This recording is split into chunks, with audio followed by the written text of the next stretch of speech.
Hello everyone. तो हम पढ़ रहे थे चैप्टर नंबर 8, जिसमें हमने पहला जो सेशन है वो कंप्लीट कर लिया था। तो पहले सेशन में हम लोगों ने पढ़ा था कि वर्किंग कैपिटल क्या होता है, फिक्स्ड कैपिटल क्या होता है, एक ऑर्गेनाइजेशन को पैसा किस किस चीज के लिए चाहिए होता है और वो पैसा कहाँ कहाँ से ऑब्टेन कर सकता है। उसके बाद हमने ये समझा था कि ओन्ड फंड्स क्या होते हैं और जो डेट फंड्स है या जो हम बोरोड फंड्स जिनको बोलते हैं या आउटसाइडर फंड जिनको बोलते हैं वो क्या होते हैं। और ये भी समझा था कि ओन फंड्स के क्या फायदे हैं और बोरोड फंड्स के क्या फायदे हैं और क्या नुकसान हैं। इसके अलावा हमने ये भी पढ़ा था कि बिजनेस फाइनेंस क्या होता है और हम बिजनेस फाइनेंस क्यों पढ़ रहे हैं। तो वो सारी तो हो गई थी जर्नल बातें। तो अभी हम आएंगे स्पेसिफिक टॉपिक्स पे। अब स्पेसिफिक टॉपिक क्या है? स्पेसिफिक टॉपिक ये है कि आप ओन फंड्स के बारे में पढ़ेंगे, जो कि आज हम कंप्लीट कर लेंगे आज के सेशन में, जो कि 1 घंटे का सेशन रहेगा। और जो नेक्स्ट आएगा, सेकंड सेशन आएगा, जो नेक्स्ट सेशन आएगा उसमें हम जो है थर्ड पार्ट कवर करेंगे, यानी बोरोड फंड्स के बारे में कंप्लीट करेंगे। तो इसके साथ हमारा ये चैप्टर जो है वो कंप्लीट हो जाएगा। एक और बात चीज है कि अभी जो हम ओन फंड्स पढ़ेंगे वो कंपनी के कॉन्टेक्स्ट में है, ठीक है, वो कंपनी के कॉन्टेक्स्ट में है। क्यों? क्योंकि प्रोपराइटरशिप के केस में आपको पता ही है, प्रोपराइटर कैपिटल डालेगा तो ओन फंड है। और पार्टनरशिप के केस में जब 2 या 3 लोग इकट्ठे मिलकर काम करेंगे तो तीनों जब कैपिटल कंट्रीब्यूट करेंगे तो वो उनका क्या हो गया, वो उनका ओन फंड्स हो गया। लेकिन कंपनी के केस में हमारे पास कुछ टर्मिनोलॉजीज है, हमारे पास कुछ सोर्सेज है जहां से हम कैपिटल रेज कर सकते हैं। तो इसीलिए जो हम अभी ओन फंड्स का डिस्कशन करेंगे वो कंपनी के कॉन्टेक्स्ट में करेंगे, ठीक है। तो आइए हम शुरू करते हैं। तो हमने पढ़ा था कि 2 टाइप ऑफ फंड्स जो है वो कंपनी रेज कर सकती है, ओन्ड एंड बोरोड। ओन्ड मतलब जब हम ओनर से पैसा लेते हैं, जब हम कंपनी के मालिकों से पैसा लेते हैं। और बोरोड मतलब कर्जा, जब हम कर्जदारों से पैसा लेते हैं। तो ओन फंड्स रेज करने के लिए कंपनी के पास 4-5 तरीके हैं, ठीक है। वो कौन कौन सा? इक्विटी कैपिटल, जो कि हमें आज पढ़ना है पूरा। प्रेफरेंस कैपिटल, रिटेन्ड अर्निंग्स, इसको हम सरप्लस भी बोलते हैं। जीडीआर, ग्लोबल डिपॉजिटरी रसीट्स, जो कि हम पढ़ेंगे क्या होता है। एडीआर, अमेरिकन डिपॉजिटरी रसीट्स, और इंडियन डिपॉजिटरी रसीट्स। 5 ही है, इसमें से एक जो है एक्सक्लूड हो जाएगा, बाद में वो समझेंगे। तो कुल मिला के ये हमारे पास सोर्सेज है जहां से हम जो पैसा है, वो जो पैसा हमारे पास है वो क्या कर सकते हैं, हम रेज कर सकते हैं, but in shape of owned capital. तो आज जो डिस्कशन है वो सारा ओन्ड कैपिटल के रिलेटेड है। आज का जो डिस्कशन सारा हमारा है ओन्ड कैपिटल के रिलेटेड। सबसे पहला हमारा जो है वो इक्विटी कैपिटल, ठीक है। सबसे पहला हमारा है इक्विटी कैपिटल, इसको हम इक्विटी शेयर्स भी बोलते हैं, बिकॉज इक्विटी कैपिटल हम रेज करते हैं in shape of equity shares. सबसे पहला पॉइंट क्या रहेगा? जो हमारा इक्विटी कैपिटल है इसको हम रेज करते हैं, is raised in shape of equity shares.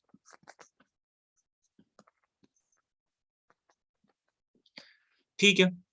तो सबसे पहला हमारा क्या रहेगा? Equity shares. तो क्या होते हैं इक्विटी शेयर्स या इक्विटी शेयर होल्डर्स?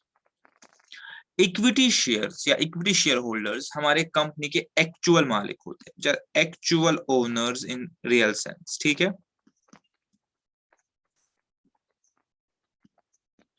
जिनने पैसा लगाया है कंपनी के प्रॉफिट्स और लॉसेस में,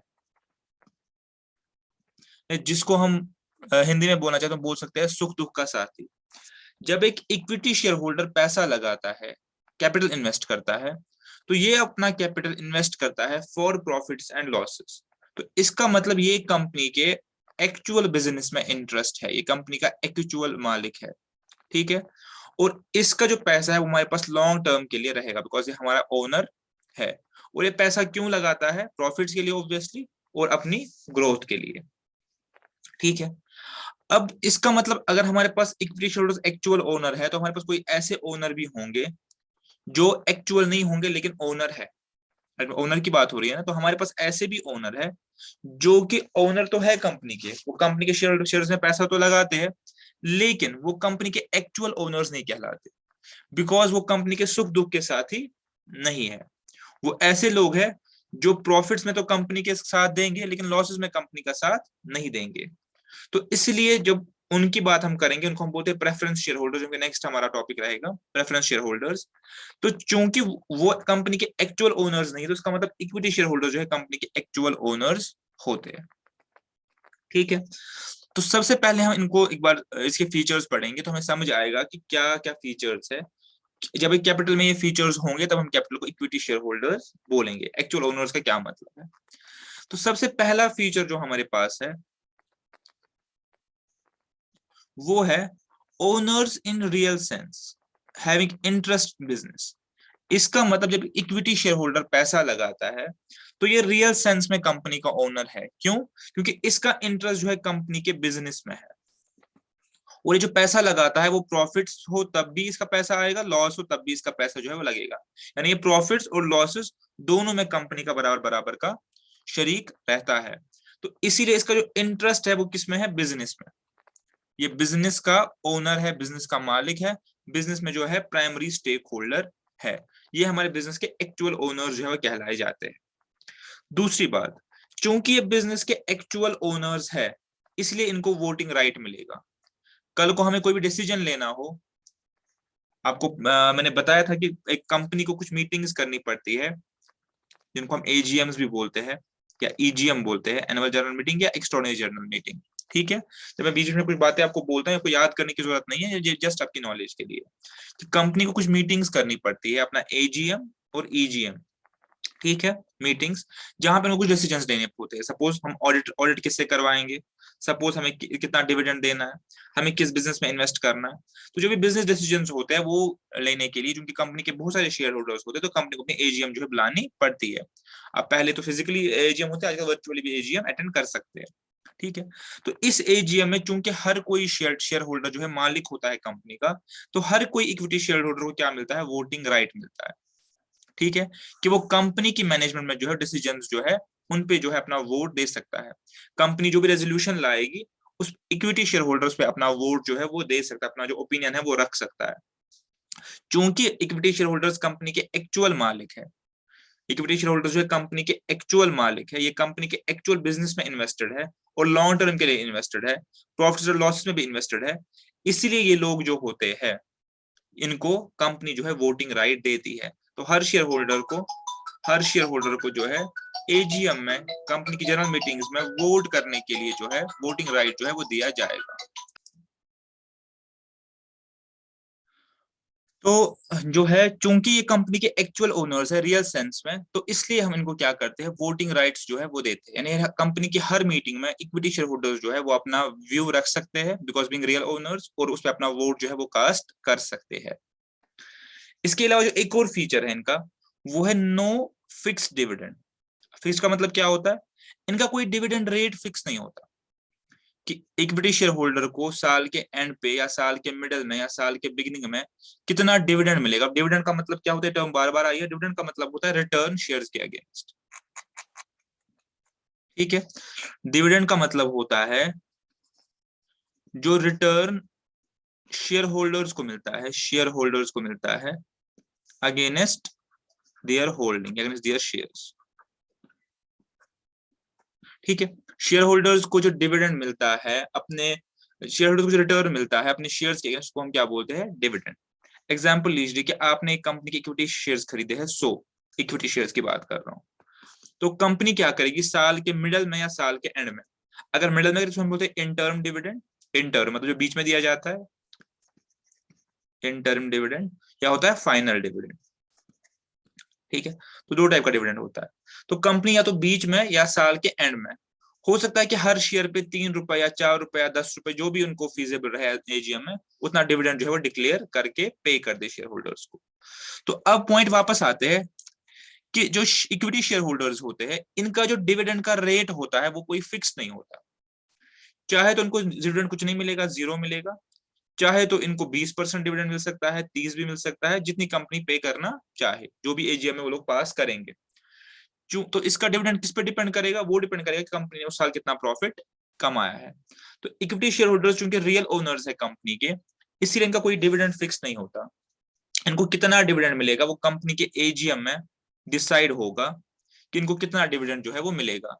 तो शेयर होल्डर्स बैठ के मिलके आपस में रेजोल्यूशन पास करेंगे कितना डिविडेंड जो है वो हमें इस बार इशू करना है। रिटर्न जो है वो कोई फिक्स नहीं होता। क्योंकि ये लोग कंपनी में एक्चुअली इन्वेस्टेड है, तो ये लोग एक्चुअल रिस्क टेकर्स हैं। रिस्क टेकर्स क्यों है?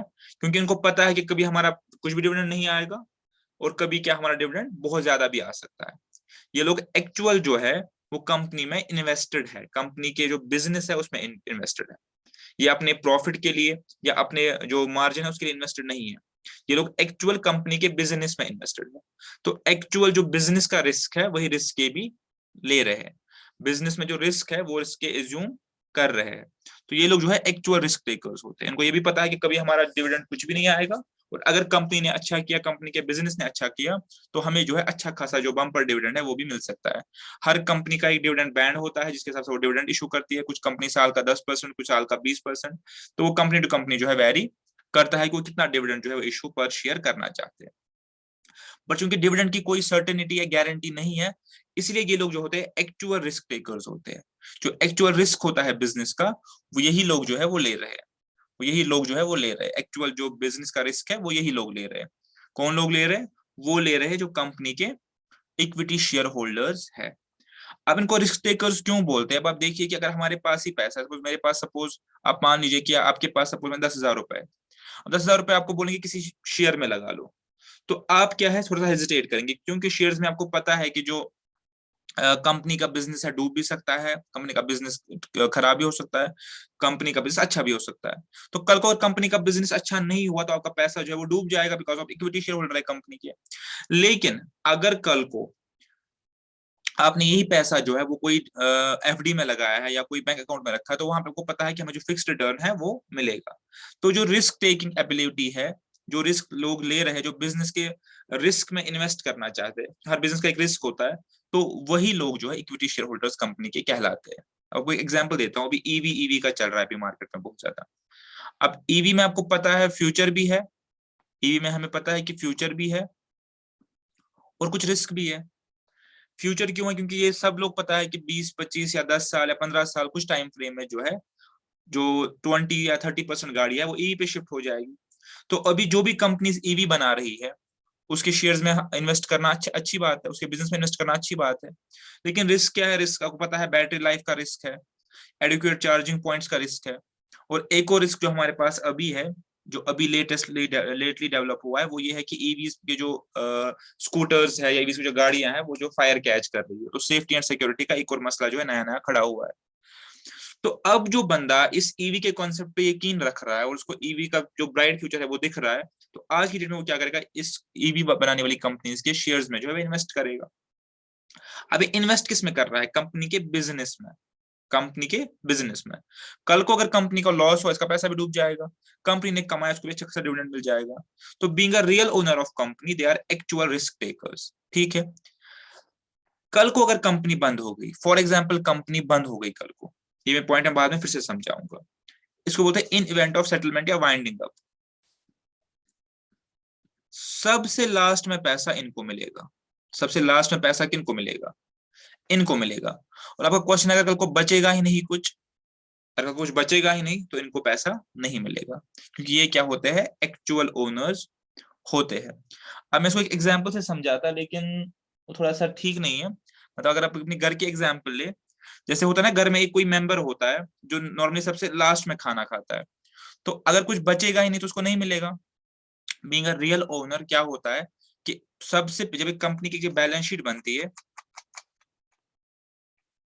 या कंपनी की जब लाइबिलिटीज डिसाइड होती है कि कंपनी सपोज कल को वाइंडिंग अप में चली गई, वाइंडिंग अप आप समझते हैं कंपनी बंद करना, तो उस टाइम पे क्या होगा? कंपनी के सारे एसेट जो है बेचे जाएंगे, वो सेल किए जाएंगे, और उससे जो है कंपनी के लाइबिलिटीज जो है वो पे होंगी, कंपनी के जो पेएबल्स है वो उससे पे होंगे।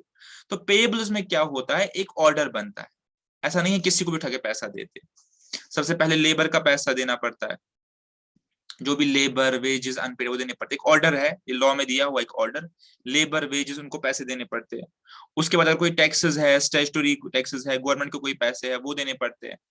उसके बाद आपको सिक्योर क्रेडिटर्स देने पड़ते हैं। सिक्योर क्रेडिटर्स का क्या मतलब होता है? वो क्रेडिटर्स जिनके पास सिक्योरिटी है, जिनके पास कोई आपने गिरवी रखा है कुछ चीज। उसके बाद अनसिक्योर क्रेडिटर्स को पैसा देना पड़ता है, वो कर्जदार जिनके कोई सिक्योरिटी नहीं है, बैंक वगैरह सिक्योर क्रेडिटर्स में आते हैं, लेकिन अपने फ्रेंड रिलेटिव से लोन लिया तो आपके अनसिक्योर क्रेडिटर में आते हैं। उसके बाद जब आप आगे बढ़ते हैं तो उसके बाद आपको प्रेफरेंस शेयर होल्डर्स को पैसा देना पड़ता है, ये भी मैं आपको उसके बाद समझा दूंगा। ठीक है, और लास्टली जो है फिर इक्विटी शेयर होल्डर्स को पैसा देना है। तो ये ऑर्डर में हम पैसा देंगे। तो अगर यहां तक पहुंचते पहुंचते कुछ बचा ही नहीं तो कोई पैसा नहीं मिलेगा, क्योंकि बिजनेस के एक्चुअल ओनर्स है, इसलिए इनको जो पेमेंट होगी सबसे लास्ट में होगी। सबसे पहले पेमेंट किनको होगी? आउटसाइडर्स को होगी, और आउटसाइडर्स में भी एक ऑर्डर है अपना। तो इनको इन इवेंट ऑफ वाइंडिंग अप इनको सबसे एंड में जो है वो पेमेंट होती है, इक्विटी शेयर होल्डर को सबसे एंड में पेमेंट। अगर कुछ नहीं बचेगा तो कुछ नहीं मिलेगा, और अगर बहुत कुछ बचा तो सब कुछ इनको ही मिल जाएगा। तो इन इवेंट ऑफ वाइंडिंग अप इनको सबसे लास्ट में जो पेमेंट वो होती है। ठीक है, अच्छा, ऑर्डिनरली ये पैसा हमारे पास जो है वो रिडीम नहीं होता, लाइफ टाइम के लिए रहता है। ठीक है, इसका मतलब ये परमानेंट कैपिटल है। ये पैसा जो है बिजनेस के पास लाइफ टाइम के लिए रहेगा, बिकॉज ओनर का पैसा है, ये कोई लोन थोड़ी है कि कुछ टाइम में चुकता करना है। लेकिन कभी कभी एक्सेप्शनली इसको हम बोलते हैं बाय बैक करना। कभी कंपनी क्या करती है, खुद का कैपिटल खुद ही खरीद लेती है, उसको बोलते हैं कैपिटल रिडक्शन। ये चीज भी आप आगे पढ़ेंगे, उसकी लिमिट्स है, उसके अपना रूल्स है, वो यहाँ पे डिस्कस नहीं करने। कभी कभी क्या होता है, जब कंपनी के पास बहुत ज्यादा कैश आ जाता है, उसको लगता है कि मेरा कैश आइडल पड़ा है, तो कंपनी क्या करती है, अपने शेयर्स जाके खुद ही खरीद लेती है मार्केट में। मार्केट में जाके अपने शेयर्स खुद ही खरीद लेती है, किससे? अपने कैश से। उससे क्या होता है, उससे ये होता है कि कंपनी का कैपिटल जो है रिड्यूस हो जाता है, कंपनी की लाइबिलिटी जो है रिड्यूस हो जाती है। कैपिटल अल्टीमेटली क्या है, कंपनी की लाइबिलिटी है। तो कंपनी की लाइबिलिटी जो रिड्यूस को बोलते हैं कैपिटल रिडक्शन। तो कभी कभार क्या होता है कि और कभी कभार एक्सेप्शनली कि कंपनी बाय बैक में जा सकती है, लेकिन नॉर्मली, ठीक है, ये हो गया कभी कभार। नॉर्मली जो है, नॉर्मली हमारे पास परमानेंट कैपिटल होता है, और ये जो है रिडीम हमें नहीं करना होता है। तो ये रियल सेंस में कंपनी के मालिक होते हैं। तो अब equity share holder, equity share raise करने का फायदा क्या है कंपनी को? सबसे पहले कंपनी को कोई सिक्योरिटी नहीं देनी पड़ती, कुछ गिरवी नहीं रखना पड़ता, कोई लीन या कोई चार्ज। मैंने आपको कहा ना कि लीन या चार्ज समझाया था कि जब कंपनी को इक्विटी शेयर होल्डर रेज करना है मार्केट, तो एक्चुअल ओनर्स है कंपनी के, तो इनसे पैसा रेज करते टाइम कंपनी को अपना कोई एसेट इनके पास गिरवी नहीं रखना पड़ता, या किसी एसेट पे इनका चार्ज नहीं रखना पड़ता। ठीक है, चार्ज का मतलब क्या होता है, एक तरह से कंपनी लिखती है उस एसेट में कि हाँ ये एसेट है फलानी बंदे का है, कल को अगर मैंने इसको पैसा नहीं दे पाया तो ये एसेट इसको दिया जाएगा। तो ये सब चार्ज और लीन जो है, सिक्योरिटी है, कुछ भी रखने की जरूरत नहीं होती है, क्योंकि ये कंपनी के एक्चुअल ओनर है जो रिस्क लेते हैं।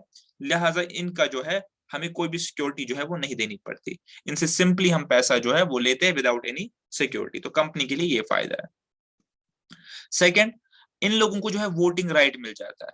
अब ये कंपनी के लिए फायदे की बात क्यों है? क्योंकि ये लोग खुद ही, चूंकि ओनर है कंपनी के, तो ये अपने डिसीजन जो है वो खुद ले सकते हैं, अपने डिसीजन जो है वो खुद लेंगे अपने एजीएम में।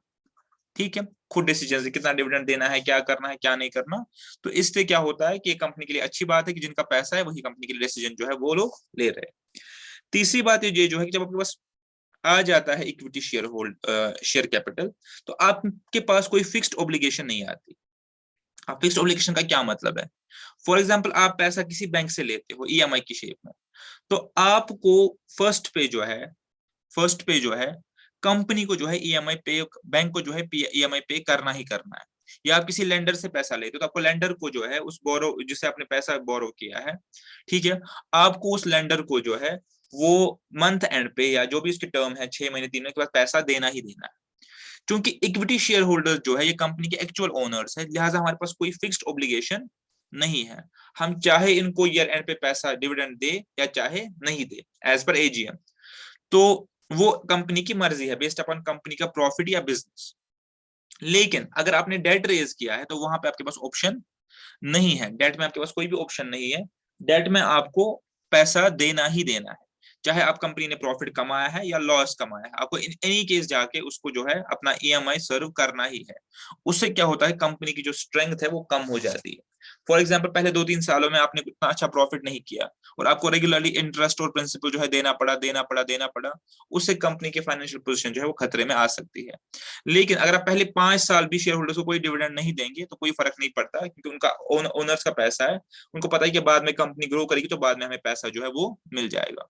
तो यहाँ पे कंपनी पे कोई फिक्स्ड ऑब्लिगेशन जो है वो नहीं बनती। ठीक है, जो बड़े बड़े इन्वेस्टर्स होते हैं वो हमेशा प्रेफर करते हैं इक्विटी शेयर कैपिटल, यानी कंपनी में मालिक बनना, ओनरशिप राइट लेना कंपनी में। क्यों? बिकॉज इक्विटी शेयर ही जो है वो सोर्स ऑफ रियल वेल्थ है। अगर किसी को एक्चुअल वेल्थ एक्यूमुलेट करनी है तो उसके लिए सोर्स क्या है? इक्विटी शेयर कैपिटल, कंपनी की ओनरशिप राइट्स लेना। तो अगर आप अभी देखेंगे भी टॉप लिस्ट जो है रिचेस्ट लोगों की, जो अगर आप वर्ल्ड लिस्ट देखेंगे तो मैक्सिमम लोगों के पास जो कैपिटल है जो पैसा है वो इन शेप ऑफ कैश या बैंक बैलेंस नहीं है, वो in shape of equity share capital है बड़ी बड़ी कंपनीज में। जैसे अमेजन में इक्विटी शेयर कैपिटल है, उसका ओनर रिचेस्ट पर्सन की लिस्ट में आता है। सिमिलरली टेस्ला और भी रिलायंस, जो जो बड़े बड़े सेटअप्स है उनमें इक्विटी शेयर कैपिटल जो बंदा होल्ड कर रहा है वो इसके लिए सोर्स ऑफ वेल्थ है। क्यों? बिकॉज फाइनली जब कंपनी ग्रो करेगी तो equity share holder being real owner of the company, वो भी उस कंपनी के साथ ग्रो करेगा जितना उसका उसमें स्टेक होगा, जो भी परसेंटेज शेयर उसने लिए होंगे। जो बड़े बड़े इन्वेस्टर्स होते हैं, यहाँ पे इन्वेस्टर्स वर्ड लिखा है, वो हमेशा प्रेफर करते हैं इक्विटी शेयर कैपिटल, बिकॉज उनके लिए फाइनली ये सोर्स ऑफ वेल्थ जो है वो बन जाता है। ठीक है, सेम ये चीज यहाँ पे रिपीट हुई है इसके मेरिट्स में। हमें कैपिटल वापस नहीं देना पड़ता, आप ये लाइन भी काट सकते हैं, यहाँ पे इतना ही लिख सकते हैं कि ऑर्डिनरली ये कैपिटल हमें वापस नहीं देना पड़ता, इसलिए ये परमानेंट कैपिटल है। वापस कब देना? जब कंपनी बंद होगी। कंपनी बंद हो गई तो कहानी खत्म।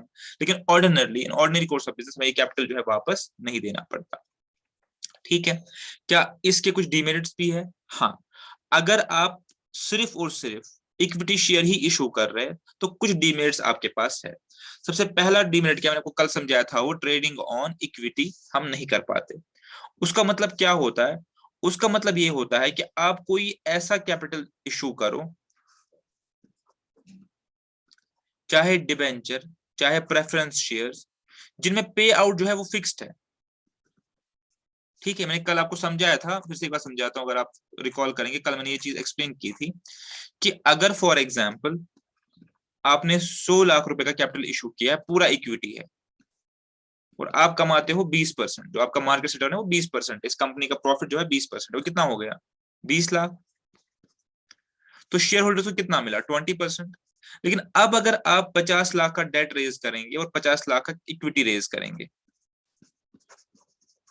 ठीक है, डेट या प्रेफरेंस कैपिटल, इसके बाद में समझाऊंगा कैपिटल क्या होता है, डेट या प्रेफरेंस कैपिटल। तो इस पे आपको रिटर्न कितना देना है? फिक्स्ड। सपोज आपको 10% रिटर्न इस पे देना है, बिकॉज ये तो लोन ही है एक तरह से, इस पे आपको कितना देना है? 10% रिटर्न, तो 5 लाख।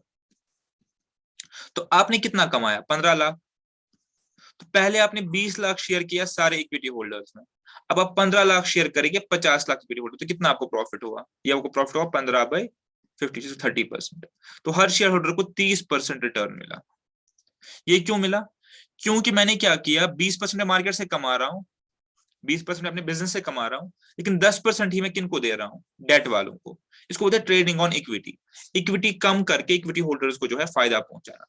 तो ये तभी पॉसिबल होगा जब अपनी इक्विटी कम करूंगा। अगर अपनी इक्विटी ही रखूंगा सारी, तो मैं ट्रेडिंग ऑन कैपिटल जो है वो नहीं कर सकता, ट्रेडिंग ऑन इक्विटी नहीं कर सकता। मैं कल भी आपको समझाया हुआ है।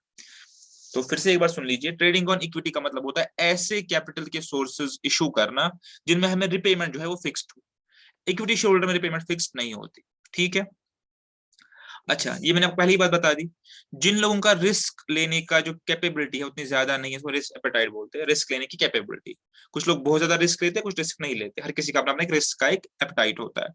तो जो लोग जो बहुत ज्यादा रिस्क टेकर नहीं है, जो लोग बहुत ज्यादा रिस्क नहीं लेना चाहते अपने पैसे के साथ, वो इक्विटी शेयर होल्डर में इन्वेस्ट नहीं करते। तो इसकी डेमेरिट क्या है कि बहुत सारे लोग जो है इसमें इंटरेस्टेड नहीं है, क्योंकि उनका रिस्क जो टेक कैपेबिलिटी है वो जो कम है। और एक नेचुरल लॉ है बिजनेस का, जितना ज्यादा रिस्क उतना ज्यादा प्रॉफिट। तो इसीलिए जो लोग इन्वेस्टर बनते हैं और वो इन्वेस्ट करते हैं, फाइनली उनका प्रॉफिट भी हो जाता है, ह्यूज वेल्थ भी उनकी बन जाती है। लेकिन मैक्सिमम लोग जो है वो प्रेफर नहीं करते इक्विटी शेयर में पैसा डालना, क्योंकि वहां पे रिस्क जो है वो बहुत ज्यादा है। तो the persons with low risk appetite stay away from equity capital.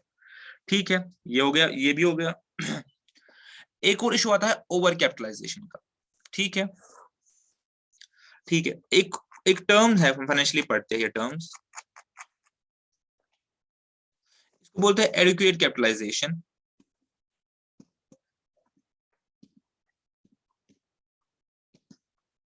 Over capitalisation और अंडर कैपिटलाइजेशन। क्या मतलब होता है? जब भी हम कैपिटल रेज करते हैं ना, कैपिटल रेज करते हैं, तो हमारे पास एक कैपिटल मिक्स होना चाहिए। क्या मतलब हो गया कि हमारे पास शॉर्ट टर्म कैपिटल हो, लॉन्ग टर्म कैपिटल हो, इक्विटी कैपिटल हो और लोन कैपिटल हो, और ये अपने उस क्वांटिटी में हो जो हम चारों का फायदा जो है वो ले पाए। क्या मतलब है? अगर मैं पूरे का पूरा जो है इक्विटी कैपिटल इशू करूंगा, यानी जो मैंने ऊपर आपको समझाया, तो इस सिनेरियो को हम बोलते हैं ओवर कैपिटलाइजेशन। इसको क्या बोलते हैं? Over capitalisation.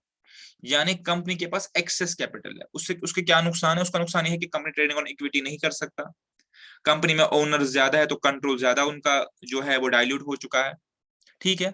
और कंपनी जो है उसकी जो परफॉर्मेंस है वो इम्प्रूव नहीं होगी। और लास्टली जो है कंपनी में जो शेयर होल्डर्स है वो खुश नहीं रहेंगे, क्योंकि उनको रिटर्न जो है बहुत कम मिलेगा, बिकॉज खाने वाले जो है वो ज्यादा है। एक और तरीका होता है अंडर कैपिटलाइजेशन, यानी 100 करोड़ की कंपनी है फॉर एग्जाम्पल, और मेरे पास 1 करोड़ 2 करोड़ का कैपिटल है, बाकी 98 करोड़ का मेरे पास डेट है। इसका क्या मतलब? ये भी कोई अच्छा सिनेरियो नहीं माना जाता। इसमें ये होता है कि कंपनी जो है पूरा डेट बर्डन के अंडर है, कंपनी में पूरा कंट्रोल जो है वो किनका है? डेटर्स का है, जिनसे मतलब क्रेडिटर्स का है। कंपनी ने पूरा क्या किया है? पैसा जो है वो मार्केट से उठाया है, तो इसलिए जो ओनर्स का कंट्रोल है वो कंपनी पे कुछ भी नहीं रहेगा, ठीक है। ऐसे सिनेरियो को हम बोलते हैं अंडर कैपिटलाइजेशन। तो एक्चुअल जो फेवरेबल सिनेरियो वो क्या है? एडुकेट कैपिटलाइजेशन, जहां पे आपने एक अच्छा मिक्स बनाया हो, किसका? इक्विटी का, प्रेफरेंस का और लोन्स का या डेट फंड्स का, ठीक है। तो यही पॉइंट यहाँ पे लिखा है कि अगर तो आप पूरे का पूरा जो है इक्विटी शेयर कैपिटल इशू करेंगे, तो जो सिनेरियो लीड करेगा उसको हम क्या बोलते हैं? Over capitalisation. तो आपकी कंपनी में क्या हो सकता है? ओवर कैपिटलाइजेशन जो है वो हो सकती है। तो इट इज बेटर कि सारे का सारा जो है वो एज इक्विटी शेयर कैपिटल जो है वो इशू नहीं किया जाए, ठीक है, अप्रोप्रिएट है। इसके बाद क्या है? लास्टली जो है वो ये है, क्योंकि ओनर्स ज्यादा आते हैं तो डिसीजन मेकिंग में क्या हो सकता है? हिंड्रेंस आ सकती है। ओनर्स बहुत ज्यादा हो जाते हैं, जब भी आप इक्विटी शेयर इशू करते हैं तो आप अपना ओनरशिप राइट को क्या है? डाइल्यूट करते हैं, ठीक है। तो इससे करके डिसीजन मेकिंग जो है वो प्रॉम्प्ट नहीं हो सकती, और मैनेजमेंट के लिए कुछ ऑब्स्टेकल्स जो है वो क्रिएट हो सकते हैं, ठीक है। और लास्टली है स्पेकुलेटिव एंड मैनिपुलेटिव प्रैक्टिसेस। क्या मतलब है इसका? इसका मतलब ये है कि चूंकि मार्केट जो है, शेयर मार्केट जो है वो साइकिल्स में काम करता है, ठीक है। शेयर मार्केट जो है वो साइकिल्स में काम करता है, इसकी मूवमेंट जो है साइक्लिक होती है। एक बूम होता है, एक रिसेशन होता है, ठीक है। ऐसे जो है मार्केट काम करता है। तो जब आपका जो मार्केट है वो ठीक है, मार्केट अच्छा है, तो तब क्या हो सकता है? स्पेकुलेटिव प्रैक्टिस जो है वो इसमें जा सकती है। यानी कंपनी क्या करेगी? 2 या 3 बार जो है अच्छा डिविडेंड दे देगी, ठीक है। अब कंपनी को पता है, इंटरनली कंपनी को पता है कि कंपनी की सिचुएशन ऐसी फेवरेबल तो नहीं है, लेकिन जस्ट सिचुएशन को विंडो ड्रेस करने के लिए कंपनी ने क्या किया? 2 या 3 या 4 बार जो है साल में या 2 साल में अच्छा डिविडेंड जो है इशू कर दिया। अब इससे क्या हो गया? लोगों को क्या लगा? कंपनी बहुत अच्छी है तो साल में 3 बार डिविडेंड दे रही है, और लोगों ने इसमें पैसा इन्वेस्ट करना शुरू कर दिया, ठीक है। बहुत पैसा इस कंपनी में आ गया। बाद में क्या करेंगे? जो जो पहले वाले ओनर है वो क्या अपना कैपिटल जो है निकाल लेंगे, बिकॉज उनको पता है कंपनी की सिचुएशन तो इतनी अच्छी थी नहीं, वो अपना कैपिटल क्या है निकाल लेंगे। तो जो बाद में आने वाले लोग हैं वो तो फंस जाएंगे, क्योंकि उनके शेयर की प्राइस भी कम हो जाएगी, और वो उस कंपनी में इन्वेस्ट करके बैठेंगे जिस कंपनी का एक्चुअल क्रेडेंशियल जो है वो ठीक नहीं है। तो होता क्या है?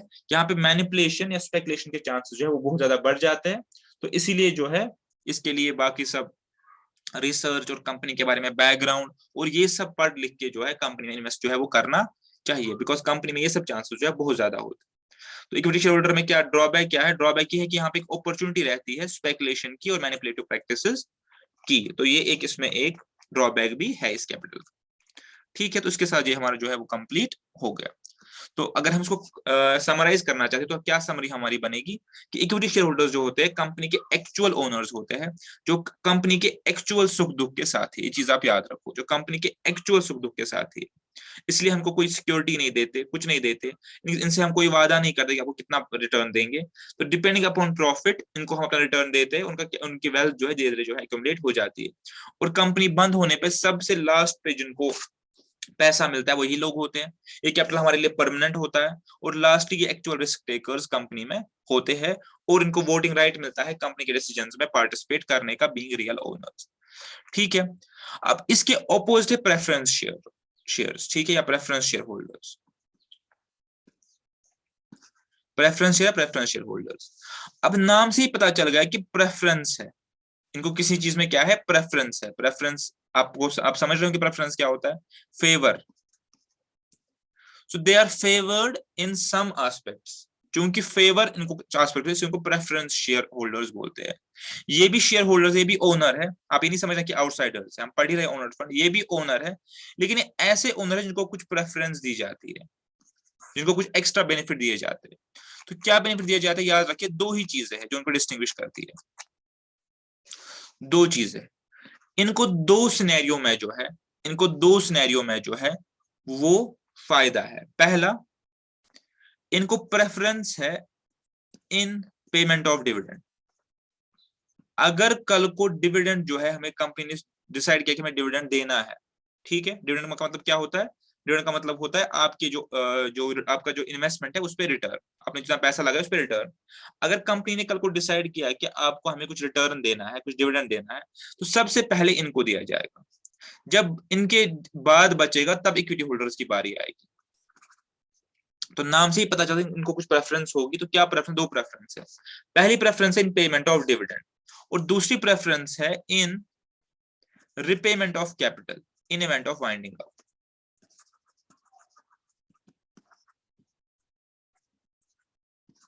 अगर कल को कंपनी बंद हो गई तो इनको प्रेफरेंस दी जाएगी रिपेमेंट के टाइम पे, अपना मूल का पैसा वापस मिलने के टाइम पे इनको क्या दी जाएगी, preference.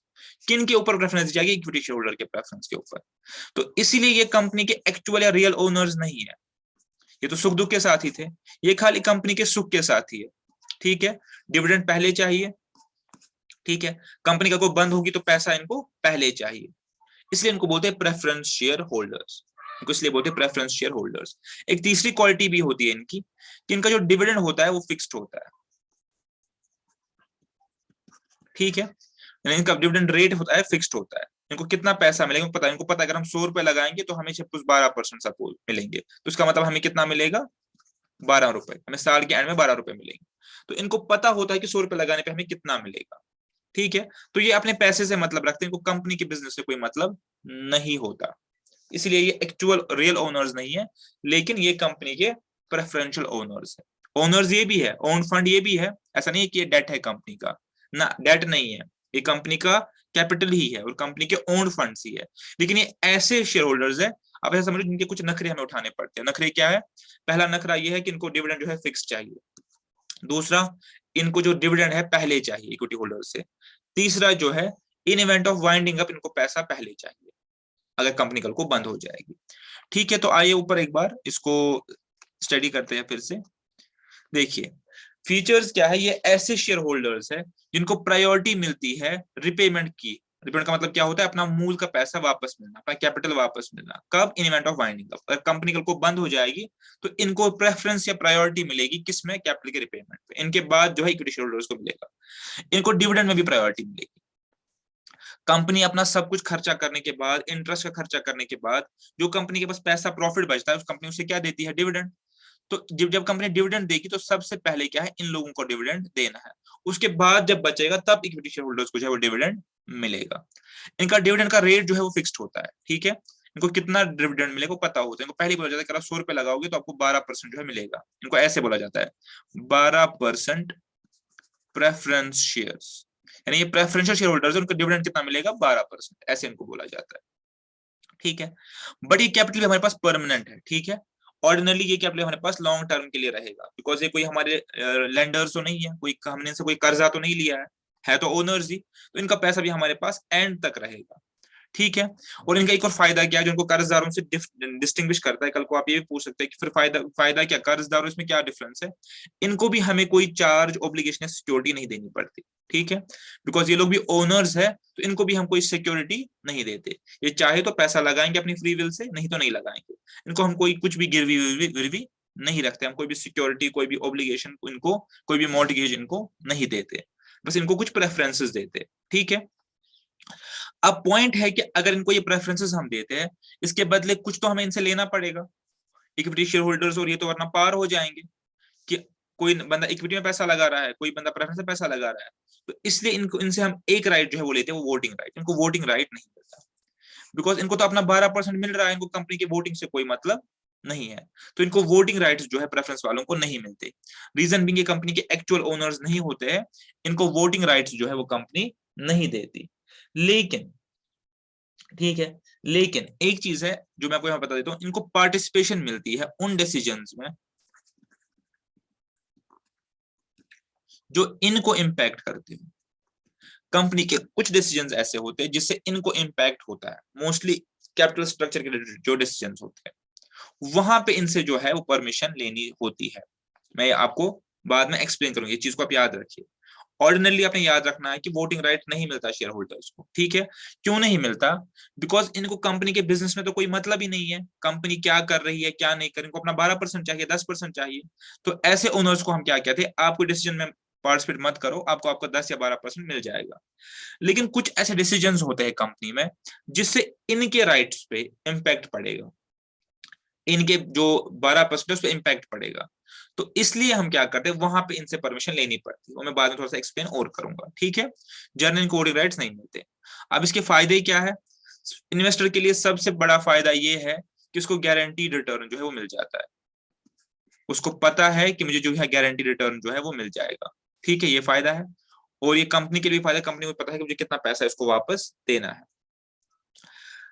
Company trading on equity कर सकती है, कैसे कर सकती है? बिकॉज इनका रिटर्न रेट क्या है, फिक्स्ड। इनका रिटर्न रेट क्या है, फिक्स्ड। कंपनी को और लगता है, किसी सिनेरियो में कंपनी को लग रहा है कि मैं तो मार्केट से 20% कमा रहा हूँ, 40% कमा रहा हूँ, तो कंपनी को क्या इशू है 12% प्रेफरेंस शेयर इशू करना, कोई इशू ही नहीं है, इनको तो 12% ही चाहिए। तो यहाँ पे कंपनी जो ट्रेडिंग ऑन इक्विटी कर सकती है, अपना इक्विटी रिड्यूस करके प्रेफरेंस शेयर कैपिटल को जो इंक्रीज कर सकती है। ये कैपिटल जो है लॉन्ग टर्म होता है, जस्ट लाइक इक्विटी कैपिटल। कोई सिक्योरिटी नहीं चाहिए तो कंपनी इजीली इशू कर सकती है, और ये इशू करने से कंपनी कोई लॉस ऑफ कंट्रोल नहीं होता, कोई मैनेजमेंट या ओनरशिप स्ट्रक्चर में कंपनी कोई डाइल्यूशन नहीं करना पड़ता। बिकॉज ओनर तो ये है, लेकिन वोटिंग राइट और कंट्रोल वाले डिसीजन है उसमें ये पार्टिसिपेट नहीं कर रहे, तो इसलिए कंपनी को कोई उसमें लॉस ऑफ कंट्रोल जो है वो नहीं होता। अच्छा, इसे कोई डिमेरिट्स भी है? Answer is yes. सबसे पहला ये कि कंपनी के लिए परमानेंट बर्डन है, यानी कंपनी को ये पैसा देना ही देना है, ये कंपनी के लिए बर्डन है। हाँ, आउट ऑफ प्रॉफिट्स ही देना है, लेकिन बर्डन तो परमानेंट है। इक्विटी शेयरहोल्डर्स को कंपनी चाहे डिविडेंड दे चाहे नहीं दे, ठीक है, कितने रेट से दे कोई उसमें भी रेस्ट्रिक्शन नहीं है, कंपनी की अपनी मर्जी है। लेकिन यहाँ पे आपको इनको फिक्स रेट से जो है वो कैप, वो जो डिविडेंड है वो देना ही पड़ेगा। अच्छा, दूसरा नुकसान कंपनी के पॉइंट ऑफ व्यू से क्या है कि कॉस्ट ऑफ कैपिटल जो है वो जो कंपनी के लिए हायर है, किससे? डेट से, कि टैक्स इस पे नहीं बचता है। क्या मतलब है इसका? ऐसा देखेंगे इस चीज को। कल मैंने आपको चीज बताई थी कि अगर आप लोन रेज करते हैं तो लोन पे आप क्या पे करते हैं? इंटरेस्ट। जब आप इंटरेस्ट पे करेंगे तो आपका प्रॉफिट क्या हो जाएगा? कम, रिड्यूस हो जाएगा आपका प्रॉफिट। आपको टैक्स भी क्या देना पड़ेगा? कम, रिड्यूस टैक्स। जब प्रॉफिट कम होगा तो आपको रिड्यूस टैक्स देना पड़ेगा। लेकिन अगर आप प्रेफरेंस शेयर कैपिटल इशू करते हैं कंपनी के पॉइंट ऑफ व्यू से, तो आपका जो प्रॉफिट है वो कम नहीं होगा, ठीक है, क्योंकि प्रेफरेंस शेयर होल्डर्स को हम क्या देते हैं? डिविडेंड। डिविडेंड क्या होता है? प्रॉफिट्स का डिस्ट्रीब्यूशन। आपका प्रॉफिट जो है वो कम नहीं होगा, लेकिन लोन से आपका प्रॉफिट जो है वो कम होगा। वो कैसे? ऐसे देख लीजिए, मैंने कल भी एग्जांपल दी थी, फिर से थोड़ा सा एक्सप्लेन कर देता हूँ, थोड़ा सा, ज्यादा नहीं, बस इतना आपको समझना है कि प्रेफरेंस शेयर कैपिटल इशू करने से मुझे जो टैक्स का बेनिफिट है वो नहीं मिलेगा। देखिए कैसे। अब एक कंपनी आप मान लीजिए, एक कंपनी है ए और एक कंपनी है बी, दोनों का प्रॉफिट सेम है, 100 करोड़ 100 करोड़ ये प्रॉफिट है। अब इस कंपनी ए ने जो है प्रेफरेंस शेयर इशू किया है, प्रेफरेंस शेयर, इस कंपनी ने क्या किया? डेट इशू किया है।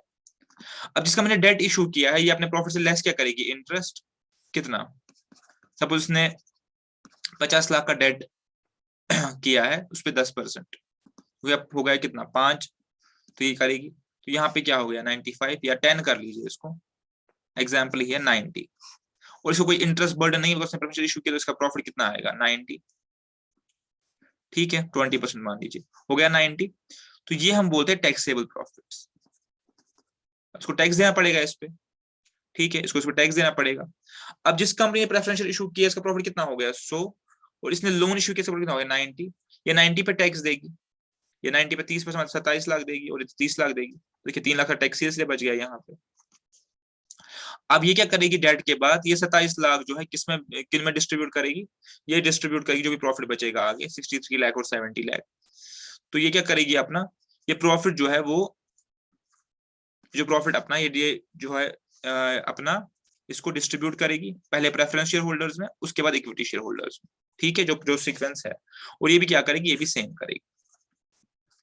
ठीक है, तो हम यहाँ पे क्या देख सकते हैं, जिस कंपनी ने प्रेफरेंस शेयर इशू किए थे उसका टैक्स नहीं बचा, कि जिस कंपनी ने डिबेंचर इशू किया था उसका टैक्स जो है क्या यहाँ पे बच गया, उसको टैक्स कम देना पड़ा, क्योंकि उसका जो इंटरेस्ट बर्डन है वो प्रॉफिट से कम हो गया।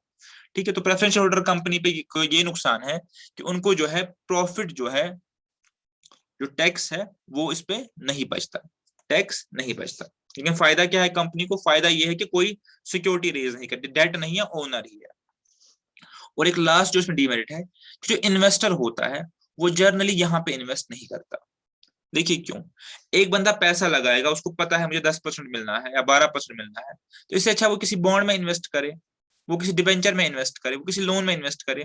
वो क्यों, एक तो कंपनी की ओनरशिप राइट भी ले रहा है और इसको कोई डिविडेंड जो है वो फिक्स्ड मिल रहा है और कोई वोटिंग राइट्स नहीं मिल रहा है। तो इसका मतलब मुझे एक ऐसी कंपनी में इन्वेस्ट करना है जहां मुझे फिक्स रिटर्न मिलेगा। वो तो मैं अपना एफडी से भी ले सकता हूँ, वो तो मैं अपना जो डिबेंचर से भी ले सकता हूँ, तो फिर मुझे इसमें इन्वेस्ट क्यों करना। तो होता क्या है, नॉर्मली जो इन्वेस्टर होता है इस कंपनी में जो है हेजिटेट, मतलब प्रेफरेंशियल कैपिटल में जो है उतना इंटरेस्ट नहीं दिखाता। क्यों, क्योंकि उसको वोटिंग राइट नहीं मिलता। वो रिटर्न फिक्स्ड है, वो फिक्स्ड रिटर्न वो डिबेंचर से भी या बॉन्ड से भी कमा सकता है। तो इसीलिए क्या है, इसीलिए जो है इन्वेस्टर जो है नॉर्मली या तो प्रेफर करता है डिबेंचर, सीधे लोन देगा कंपनी को, या इक्विटी शेयर कैपिटल जहां पे कंट्रोल भी मिलेगा और डिविडेंड की भी बहुत ज्यादा चांसेस है और वेल्थ बनने के भी बहुत ज्यादा चांसेस है। ठीक है, तो इनको जो है प्रेफरेंस मिलती है, इनको प्रेफरेंस शेयर कैपिटल जो है वो बोलते हैं। और हमारे पास प्रेफरेंस शेयर कैपिटल जो है काफी टाइप का है।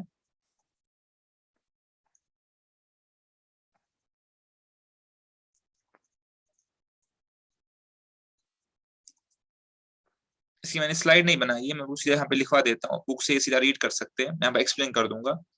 जो प्रेफरेंस शेयर कैपिटल है वो काफी टाइप का है, तो ये हम यहाँ पे पढ़ेंगे, टाइप्स ऑफ प्रेफरेंस शेयर। ठीक है, types of preference share, cumulative और इसका अपोजिट नॉन क्यूमुलेटिव। ठीक है, इसके बाद रिडीमेबल और इसका अपोजिट क्या होगा, इरिडीमेबल। ठीक है, पार्टिसिपेटिंग और इसका अपोजिट क्या होगा, नॉन पार्टिसिपेटिंग। पार्टिसिपेटिंग स्पेलिंग ठीक लिख लेना। लास्टली कन्वर्टेबल और इसका ऑपोजिट क्या होगा, नॉन कन्वर्टेबल। ठीक है, तो ये हमारे पास जो है 8 टाइप के प्रेफरेंस शेयर जो है जो हमारे पास होते हैं। अब इन 8 को हम फटाफट से समझें, कोई डिफिकल्ट नहीं है, बहुत ही इजी है, एक बार बुक से भी उसको रीड कर सकते हैं। क्यूमुलेटिव का मतलब क्या होता है, जिनका डिविडेंड जो है वो क्यूमुलेट होगा। और नॉन क्यूमुलेटिव का मतलब क्या है, जिनका डिविडेंड जो है वो क्यूमुलेट नहीं होगा, गया तो गया। चलिए एक चीज समझते हैं फटाफट से।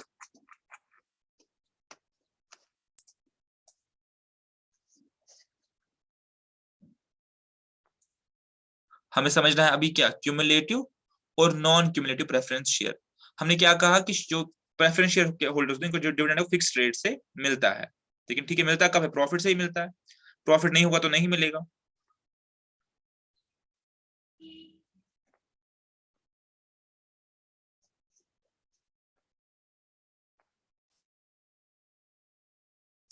चलिए एक एग्जांपल समझते हैं क्यूमुलेटिव और नॉन क्यूमुलेटिव जो है प्रेफरेंस शेयर होल्डर्स को।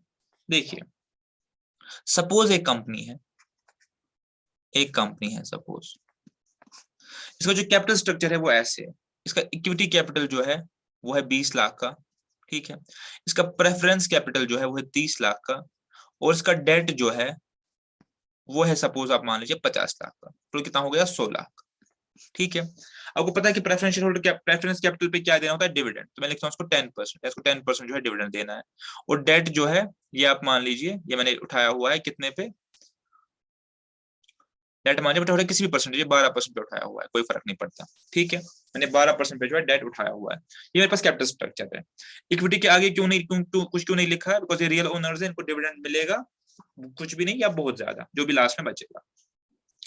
अब सपोज इस कंपनी ने ईयर 1 में जो है प्रॉफिट कमाया, जब मैं प्रॉफिट की बात करता हूँ इंटरेस्ट इंटरेस्ट निकाल के, इनका कितना देना है इसको 6 लाख, ये 6 लाख निकाल के मैं बोल रहा हूँ, प्रॉफिट बोल रहा हूँ। तो प्रॉफिट का मतलब होता है इंटरेस्ट इंटरेस्ट सब निकाल के, डिबेंचर होल्डर्स को पेमेंट करके और टैक्सेस वैक्सेस सब देके, टैक्स वैक्स सब देके कंपनी ने क्या है ईयर 1 में प्रॉफिट कमाया, फॉर एग्जाम्पल कुछ नहीं कमाया, लॉस कमाया 1 लाख का, पहला ईयर था कंपनी ने लॉस कमाया।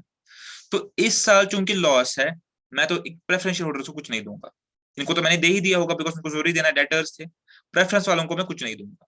ठीक है, अब ईयर 2 में देखिए, ईयर 2 में देखिए, ईयर 2 में आते थे कंपनी ने प्रॉफिट जो किया 1 लाख का, पॉजिटिव 1 लाख का प्रॉफिट, और ईयर 3 में आते थे कंपनी ने प्रॉफिट किया 8 लाख का। ठीक है, पॉइंट टेकन। तो अब मुझे आप बताएंगे ईयर 1 में मुझे प्रेफरेंशियल होल्डर प्रेफरेंस वालों को कितना देना है? आंसर इस कुछ नहीं देना है, नील, बिकॉज मेरा लॉस है। ईयर 2 में प्रेफरेंस वालों को कितना दूंगा? 1 ही लाख दे सकता हूँ, तो मेरे पास 1 ही लाख है। और ईयर 3 में मैं प्रेफरेंस वालों को कितना दूंगा? 30 लाख का 10%, 3 लाख, और 5 लाख जो बचा वो किसको दूंगा? इक्विटी वालों को दूंगा। ठीक है, यही करूंगा, यहाँ पर इक्विटी वालों को कुछ नहीं दूंगा, तो इक्विटी वालों को दूंगा ईयर 3 में। ठीक है, ये हो गया प्रेफरेंस, ये हो गया इक्विटी। तो ईयर 1 में 1 लाख का लॉस है, प्रेफरेंस वालों को कुछ नहीं मिलेगा, इक्विटी वालों को कुछ नहीं मिलेगा। ईयर 2 में क्या है, 1 लाख का प्रॉफिट है, हम 1 लाख प्रेफरेंस वालों को दे देंगे, इक्विटी वालों को कुछ नहीं बचेगा। ईयर 3 में 3 लाख का प्रॉफिट किनका होगा? हमारा, ये होगा प्रेफरेंस वालों का 3 लाख का 10%, और 5 लाख जो है वो इक्विटी वालों के लिए बचेगा। और ये 6 लाख रुपए का डेट है साल का, ये मैं ऑलरेडी मान रहा हूँ मैंने इंटरेस्ट की शेप में दे दिया है। प्रॉफिट में जब बात कर रहा हूँ तो प्रॉफिट का मतलब होता है इंटरेस्ट देने के बाद। ठीक है, अब आप अपने पॉइंट पे आइए। अगर तो ये नॉन क्यूमुलेटिव प्रेफरेंस शेयर हुए, नॉन क्यूमुलेटिव शेयर हुए, तो इनको पिछले सालों को कोई एरियर नहीं मिलेगा। फॉर एग्जाम्पल ये लोग यहाँ पे बोलेंगे कि हमें 3 साल में कितना मिलना चाहिए था? 9 लाख, 3 लाख, 3 लाख, 3 लाख। हमारा तो फिक्स्ड आपके साथ एग्रीमेंट है 3 लाख का है, तो हमें तो 9 लाख रुपए मिलने चाहिए थे। आपने दिया कितना हमें? 1 और 4 कितना हो गया? 1 और 3 4 लाख, तो ये 5 लाख भी हमें मिलना चाहिए। क्यों? क्योंकि इनका एरियर है, यहाँ पे भी का एरियर था 3 लाख, यहाँ पे एरियर 2 लाख, तो ये 5 लाख हमारे बोल रहे कि हमारे एरियर है जो आपने हमें नहीं दिए। तो ऐसे प्रेफरेंशियल होल्डर्स को बोलते हैं क्यूमुलेटिव प्रेफरेंस शेयर, जो पिछले सालों का डिविडेंड क्यूमुलेट करते हैं। अगर उनको पिछले साल किसी साल डिविडेंड नहीं मिल पाया ड्यू टू इनसफिशिएंट प्रॉफिट्स, तो ये अगले सालों के प्रॉफिट से वो लोग क्लेम करते हैं। तो इसका पैसे समझ लो। हमने कहा प्रेफरेंशियल होल्डर का मतलब क्या होता है? नखरे करने वाला शेयर होल्डर। ये वैसा बंदा है फैमिली में जो सबसे ज्यादा नखरे वाला बंदा है, कि एक तो कह रहा है कि मुझे तो करंट डिविडेंड तो चाहिए ही चाहिए, और पिछले साल में जो डिविडेंड मुझे नहीं मिल पाया प्रॉफिट से, मुझे वो भी चाहिए। ऐसे लोगों को हम बोलते हैं क्यूमुलेटिव प्रेफरेंस शेयर, जिनका पिछला डिविडेंड भी क्यूमुलेट होता जा रहा है। और अगर तो इनको करंट ईयर का 3 लाख ही मिलेगा और यहाँ पे 1 लाख ही मिलेगा, पिछला नहीं मिलेगा, तो इनको हम बोलते हैं नॉन क्यूमुलेटिव प्रेफरेंस शेयर। तो कंपनी के पॉइंट ऑफ व्यू से नॉन क्यूमुलेटिव प्रेफरेंस शेयर जो अच्छा होता है, इन्वेस्टर के पॉइंट ऑफ व्यू से क्यूमुलेटिव प्रेफरेंस शेयर जो अच्छा होता है। आप मतलब समझ गए? क्यूमुलेटिव शेयर होल्डर का मतलब ये होता है, क्यूमुलेटिव प्रेफरेंस शेयर होल्डर का मतलब ये होता है कि अगर उसको किसी साल में, किसी ईयर में डिविडेंड नहीं मिल पाया ड्यू टू इनसफिशिएंट प्रॉफिट, तो उसको जो नेक्स्ट ईयर के प्रॉफिट है वहां से डिविडेंड देना पड़ता है। ठीक है, नेक्स्ट कैटेगरी होगी रिडीमेबल और इरिडीमेबल की, तो नाम से ही पता चलता है।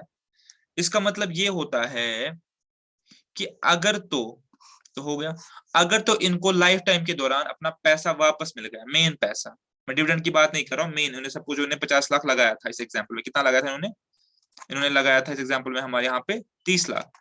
तो ये 30 लाख अगर इनको अपनी जो during the life of company वापस मिल गया, तो हम इसको बोलते हैं रिडीमेबल प्रेफरेंस शेयर्स, जहां पे कंपनी ने ऑप्शन रखा होता है कि हम आपको विद इन सम टाइम ये पैसा जो है वापस दे देंगे, 30 लाख, अपनी लायबिलिटी खत्म कर देंगे।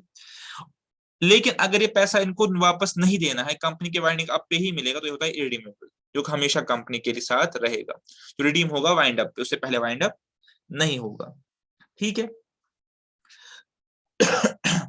लेकिन जो है रिडम्पशन वगैरह जो है, इसके इसको हम बोलते हैं रिडीमेबल प्रेफरेंस, उनको पैसा जो है ड्यूरिंग लाइफ टाइम जो है वो वापस मिलेगा। ठीक है, और ये सब बातें मुझे आर्टिकल्स में लिखनी है कि मुझे ये मेरे जो शेयर्स है वो क्यूमुलेटिव है प्रेफरेंस या नॉन क्यूमुलेटिव।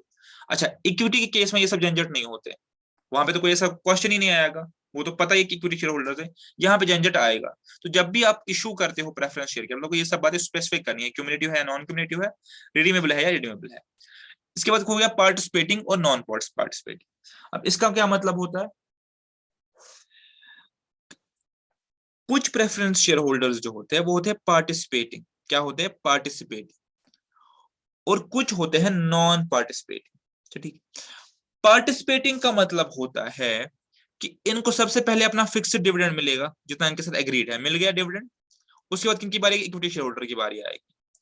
उनको देने के बाद भी अगर कुछ सरप्लस प्रॉफिट बच गया, यानी यानी हमने यानी हमने प्रेफरेंस को भी दिया, हमने फिक्स्ड डिविडेंड दिया प्रेफरेंस को भी और इक्विटी वालों को भी दिया, उसके बाद भी कुछ प्रॉफिट बचा, तो इनको जो है उसमें से भी कुछ कुछ शेयर मिल जाएगा।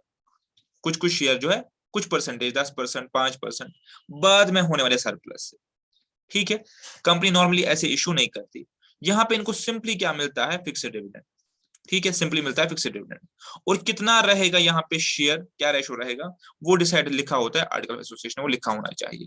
ठीक है, वैसे ऐसे जो प्रेफरेंस कैपिटल है वो इशू नहीं होता, नॉर्मली कोई भी इशू नहीं करना चाहेगा।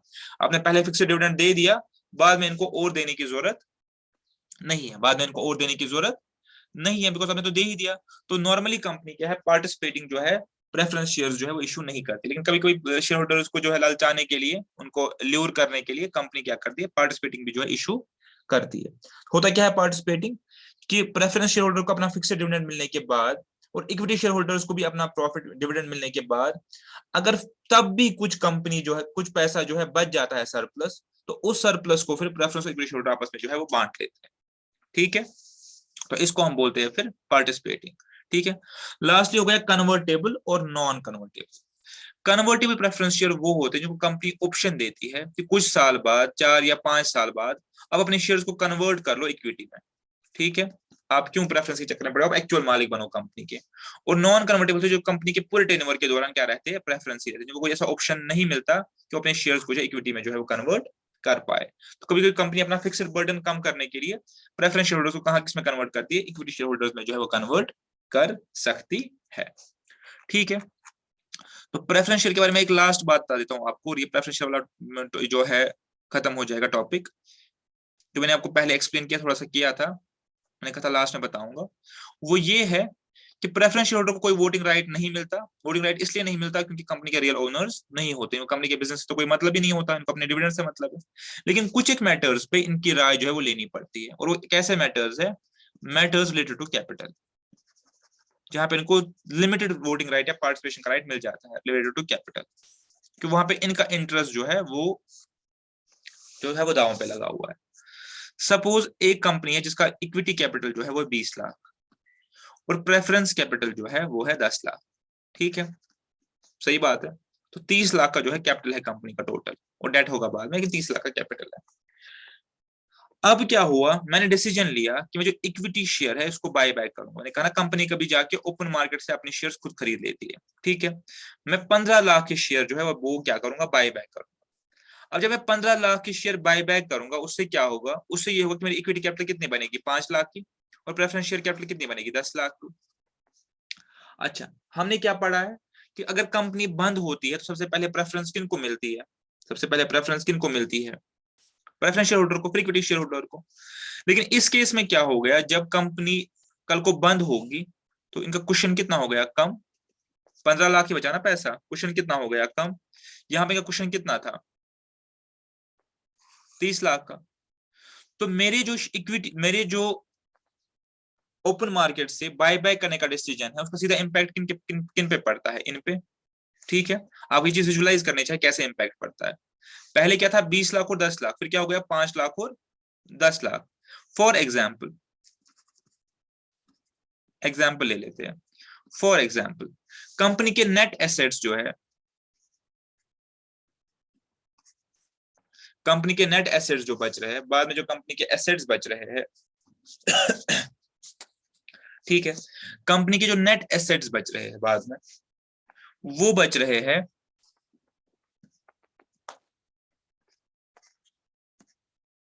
8 लाख। ठीक है, तो अब आप खुद देखिए, ये जो 15 लाख वाले थे इनको मतलब मैं पहले ही पे कर चुका हूं, इनको तो मैं पहले ही पे कर चुका हूं। कंपनी के कितने बचे हैं, 8 लाख ही बचे हैं लास्ट में। तो 8 लाख में से इनको कितना मिलेगा, 8 लाख ही मिलेगा प्रेफरेंस वालों को, इक्विटी वालों को कुछ नहीं मिलेगा। लेकिन अगर मैं ध्यान से देखूं तो मैं तो 15 लाख पहले ही पे कर चुका हूं, इक्विटी वालों को पहले ही पे कर चुका हूं। तो इनडायरेक्टली मैंने क्या किया, इनका राइट जो है वो मैंने वायलेट किया। इनको राइट था कि आपको पैसा पहले मिलेगा, लेकिन मैंने पहले ही बाय बैक करके क्या किया, 15 लाख पहले ही जो है कंपनी से निकाल दिया। ठीक है, तो बाद में जब 8 लाख ही बचा तो इनको क्या मिला, कम पैसा मिला। ठीक है, वरना एक्चुअली मेरे पास 8 और 15 23 लाख होने चाहिए थे। मैं 23 लाख में से क्या करता, इनको दे देता अपने 10 लाख, और बाद में जो बचे कुछ मेरे 13 लाख थे वो इक्विटी शेयर होल्डर्स को दे देता। आप पॉइंट समझ गए। तो जो भी कैपिटल के डिसीजंस होते हैं उनमें इनका वोटिंग जो है वो जरूरी लेना होता है, बिकॉज इनका राइट वहां पे वायलेट होता है। अदर रूटीन मैटर्स में, बिजनेस मैटर्स में, ये जो बाकी चलते रहते हैं मामले, डायरेक्टर्स वो सब ऑडिटर्स में, इनको कोई वोटिंग राइट नहीं होता। इसलिए मैंने कहा कि कुछ एक मैटर्स में हम इनका जो है वोट लेते हैं जहां पे इनके राइट्स जो है वो अंडर क्वेश्चन है। और मोस्टली मैटर्स कौन से होते हैं, मैटर रिलेटेड टू कैपिटल। ठीक है, इसके साथ हमारा ये जो है वो कंप्लीट हो गया। चलिए अब फटाफट से एक और सोर्सेज को हम क्या बोलते हैं, रिटेन्ड अर्निंग्स, आरई।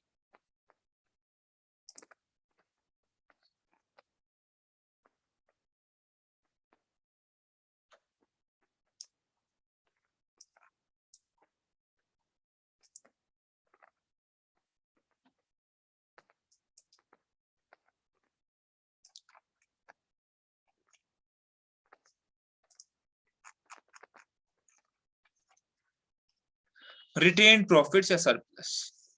ठीक है,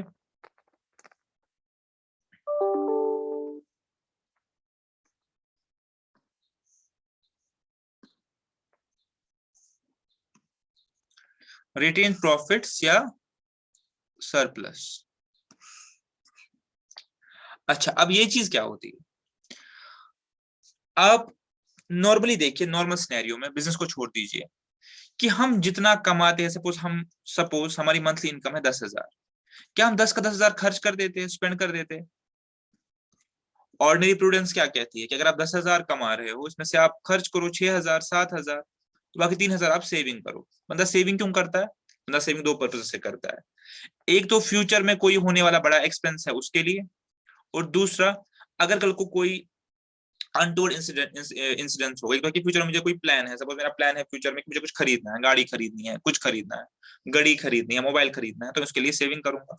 दूसरा तरीका क्या होता है, दूसरा ये कि कल को कोई अनफोर्सीन इंसिडेंट हो गया, उसके लिए मेरे पास पैसे होने चाहिए, तो बंदा क्या करता है, अपना सारा पैसा खर्च नहीं करता, कुछ सेव करता है, जिसको हम बोलते हैं इंटरनल फंडिंग, जो कि इंटरनल अपने प्रॉफिट से ही मैं करता हूँ। ऐसे ही कंपनी भी क्या करती है, जब कंपनी को कोई प्रॉफिट होता है, जब कंपनी को मुनाफा होता है, तो अपना सारे का सारा पैसा डिविडेंड नहीं देती। वो क्या करती है, कुछ प्रॉफिट्स को जो है अपने पास ही रखती है और री इन्वेस्ट करती है, बिजनेस का ही पार्ट बनाती है। तो ये भी होता है हमारे पास कैपिटल। ठीक है, ये भी हमारे पास जो है कैपिटल होता है। ठीक है, तो जब कंपनी के पास प्रॉफिट आता है, कंपनी के पास, तो कंपनी इससे क्या करती है, प्रेफरेंस डिविडेंड देती है, इक्विटी वालों को भी डिविडेंड देती है, और कुछ हिस्सा रिटेन करती है अपने पास। इसको बोलते हैं रिटेन्ड अर्निंग्स या flying back of profits. Profits को वापस इसी बिजनेस में उगाना, री इन्वेस्ट करना, या री इन्वेस्टिंग ऑफ प्रॉफिट्स, तो इसको हम बोलते हैं रिटेन्ड अर्निंग्स। ये भी कंपनी के लिए एक अच्छा सोर्स होता है, किसका, अच्छा सोर्स होता है अपना कैपिटल का, क्योंकि पॉज फाइनली तो ये कैपिटल ही है। और ये किनका पैसा है, ध्यान रखेंगे, इक्विटी होल्डर्स का ही पैसा होता है। ठीक है, इक्विटी कैपिटल का ही पार्ट होता है, जो कंपनी क्या करती है, कुछ पैसा डिविडेंड ना देके अपने पास ही रखती है और उसको यूज करती है कंपनी के फ्यूचर प्लान्स के लिए। अब ये पैसा कंपनी कैसे कैसे रख सकती है, सिंपली कंपनी क्या करेगी, ओपन रिजर्व क्रिएट करेगी। ओपन रिजर्व का मतलब क्या होता है, प्रॉफिट का कुछ पार्ट जो है वो अपने पास ही रखेगी, रिटेन करेगी। एक तरीका ये होता है। दूसरा तरीका क्या होता है, कंपनी कोई स्पेसिफिक रिजर्व रखेगी। उसका क्या मतलब होता है, कोई प्रोजेक्ट है कंपनी का, तो कंपनी को कोई बड़ा प्रोजेक्ट करना है, कोई बिल्डिंग बनानी है, कोई इंफ्रास्ट्रक्चर बनाना है, तो उसके नाम से खड़ा रखेगी, रिटेन करेगी लेकिन फॉर स्पेसिफिक पर्पस। एक होता है कि रिटेन करते हैं लेकिन ऐसे ही, मतलब प्रॉफिट अपने पास रख लिया कि आगे आगे किसी काम आएगा। एक होता है ना, किसी स्पेसिफिक पर्पस के लिए अपने पास रिटेन करते हैं। एक तरीका होता है कि कंपनी थोड़ा थोड़ा थोड़ा थोड़ा पैसा जो है हर महीने या हर साल किसी फंड में इन्वेस्ट करते हैं। ठीक है, किसी शेयर में, किसी सिंकिंग फंड में, किसी म्यूचुअल फंड में इन्वेस्ट करते हैं, ताकि बाद में वो एक बहुत मोटा पैसा जो है वो बन जाए, लास्ट में एक कॉर्पस फंड उनके पास बन जाए। ये भी एक तरीका होता है कि हर टाइम के बाद थोड़ा थोड़ा थोड़ा पैसा जो है इन्वेस्ट किया जाए सिंकिंग फंड में। और एक लास्टली एक तरीका जिसको हम बोलते हैं सीक्रेट रिजर्व्स, जो कि है तो अनएथिकल बट ये भी चल जाता है। अब सीक्रेट रिजर्व का क्या मतलब होता है? ये ऐसे रिजर्व्स होते हैं जो शेयर होल्डर की नजरों से गायब। कंपनी ने कुछ पैसा बचा रखा है लेकिन शेयर होल्डर्स को ये पैसा नहीं दिखता, ये कंपनी के बैलेंस शीट में कहीं ना कहीं छुपा होता है। तो इससे क्या होता है, ये है तो अनएथिकल लेकिन कभी कभी कंपनियां ये भी करती है। क्यों? क्योंकि उनको पैसा जो है वो क्या करना है, वो उनको रखना है अपने पास, उनको जो है डिविडेंड नहीं देना। कंपनी क्या सोचती है कि अगर तो मैं पूरे का पूरा प्रॉफिट जो है डिस्क्लोज कर दूंगा, ठीक है, एग्जाम्पल ले लेते हैं कि एक कंपनी का प्रॉफिट सपोज हो गया 50 लाख, ठीक है। अब कंपनी को यह भी अपनी जगह है कि अगर मेरा प्रॉफिट कल को 50 लाख हो गया तो डिविडेंड जो मेरे पास शेयर होल्डर हो तो मुझसे डिविडेंड मांगेंगे, अच्छा खासा 20 लाख का डिविडेंड मांगेंगे, 30 लाख का डिविडेंड मांगेंगे। तो कंपनी क्या करती है, ऐसी कुछ टेक्निक्स यूज करती है, ऐसी कुछ टेक्निक्स यूज करती है जिससे ये प्रॉफिट जो है रिड्यूस हो जाता है। एक्चुअल तो 50 लाख ही है, ये प्रॉफिट क्या होता है, रिड्यूस। फॉर एग्जाम्पल वो ओवर वैल्यू करते हैं अपने प्रोविजंस को, ठीक है। उनको जो भी provision for depreciation, provision for debtors जो भी डालना होता है पीएनएल में, उनको ओवर वैल्यू करते हैं। सपोज हमें डेटर्स जो है 20% जो है डेटर बैड डेट्स है, मैं 50% डेटर्स को क्या है बैड डेट डिक्लेयर करता हूँ, है तो 20% ही होगा कि हमारा प्रॉफिट क्या है कम हो जाएगा।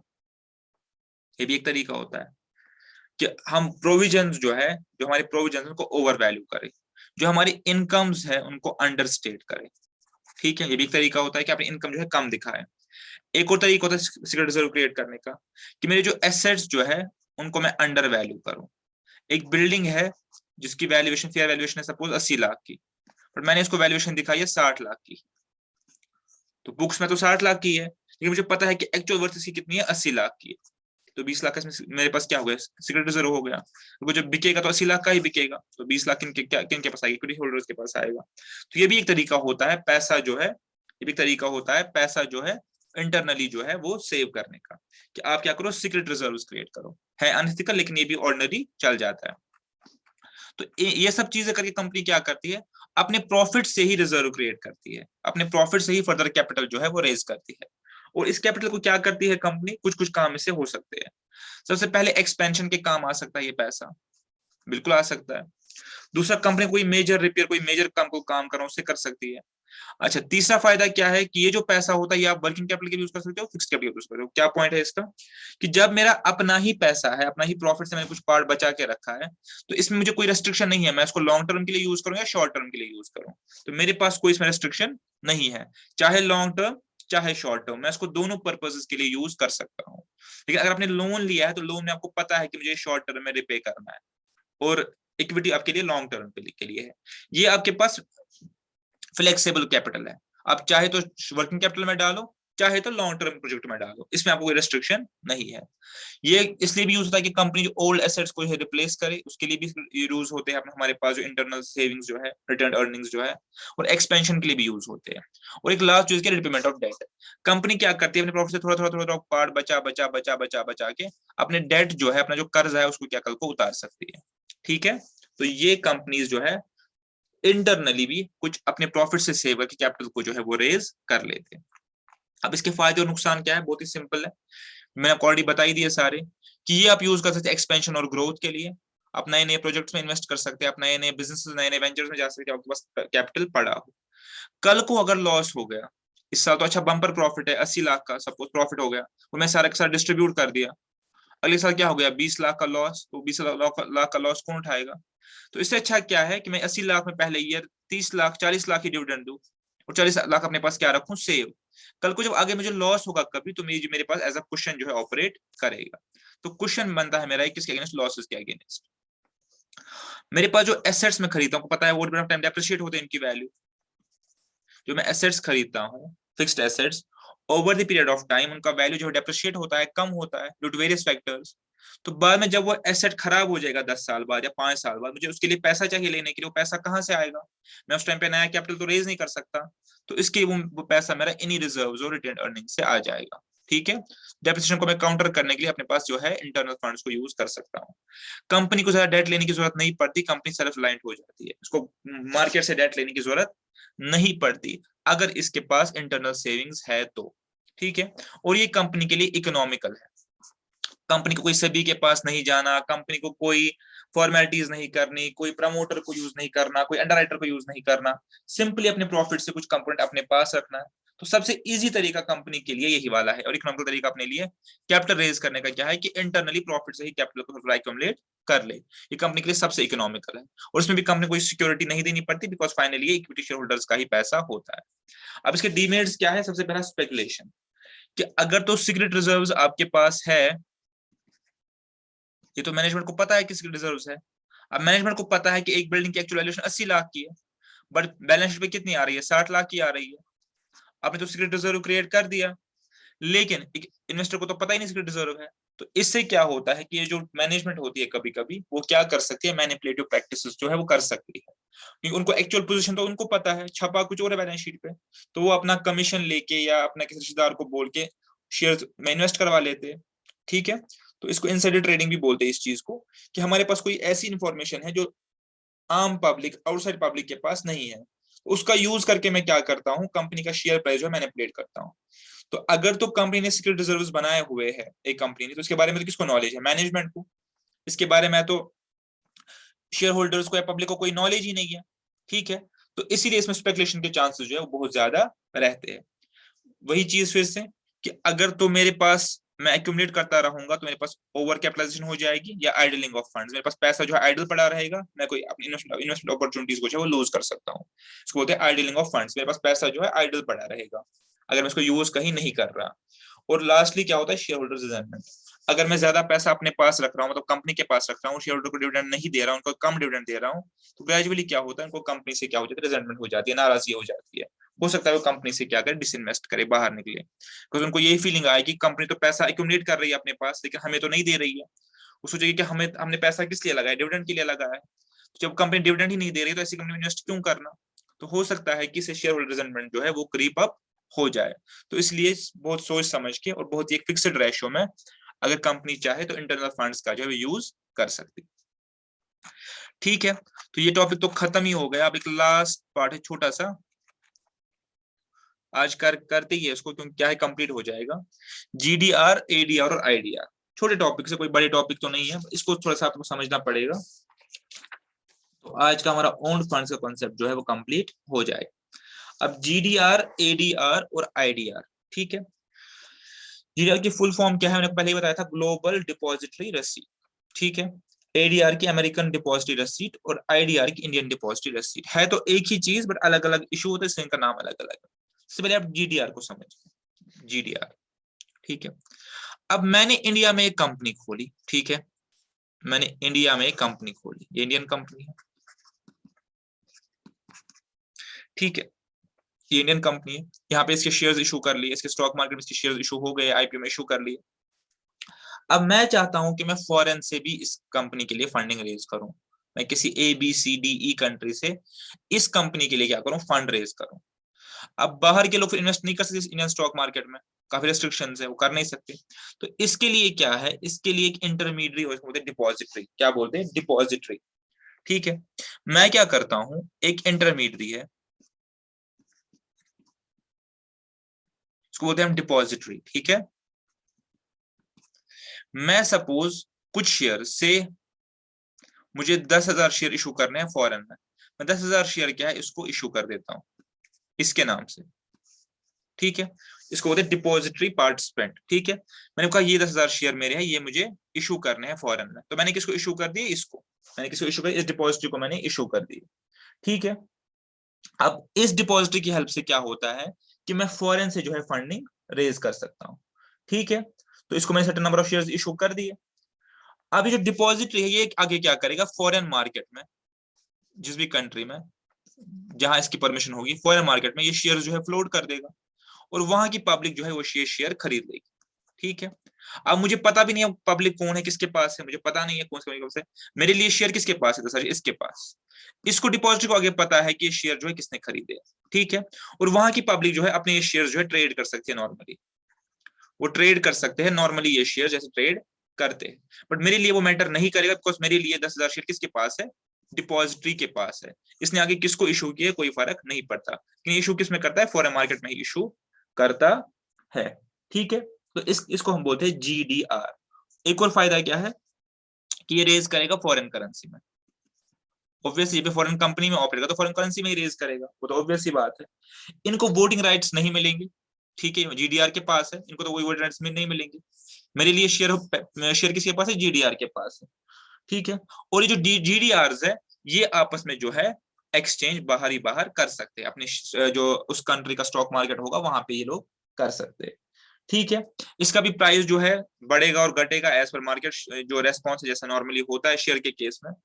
ठीक है, और रिलायंस पहली कंपनी थी जिसने ये इशू किए थे। 1992 में रिलायंस पहली कंपनी बनी जिसने GDR जो है अपनी कंपनी के इशू किए हैं, और वो न्यूयॉर्क में जो है वो ट्रेड भी हो रहे थे। रिलायंस फर्स्ट कंपनी जिसने GDR इशू किए इंडिया में, और ट्रेडिंग भी कहाँ करवाई है, न्यूयॉर्क स्टॉक एक्सचेंज पे।